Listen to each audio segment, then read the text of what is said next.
Il y a plusieurs siècles, la voie romaine qui reliait Grignan à Orange constituait un axe majeur pour les échanges commerciaux. Cette route, traversant des paysages divers, était le passage obligé des muletiers, fatigués par de longues journées de voyage, et des marchands transportant leurs précieuses marchandises. Au bord de cette route, une auberge accueillait ceux qui cherchaient un peu de repos avant de reprendre la route.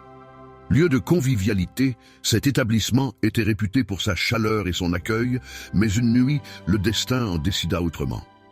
Un muletier, épuisé par son périple, entra dans l'auberge, comme il le faisait souvent. Ce soir-là, l'atmosphère était différente.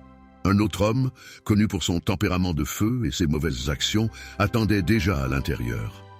Leurs échanges commencèrent de manière banale, mais rapidement, la tension monta.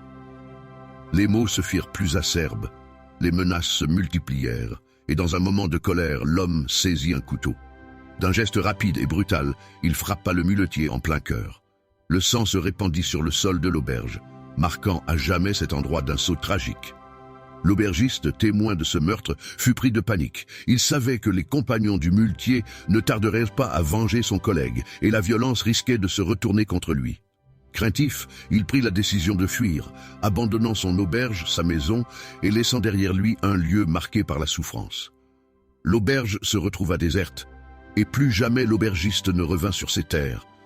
Mais les compagnons du muletier, dévastés par la perte de leur ami, ne pouvaient se résoudre à laisser cet acte de violence sans réponse. Plutôt que de céder à la vengeance et au cycle de la brutalité, ils décidèrent de transformer cette tragédie en un acte de foi. Leur projet était de bâtir un lieu sacré, un sanctuaire qui porterait à la fois la mémoire de leurs compagnons et offrirait une protection à la vallée. Leur choix se porta sur Saint Claude, le saint protecteur, qu'ils souhaitaient invoquer pour garantir la sécurité de la région. L'emplacement choisi pour la chapelle était symbolique.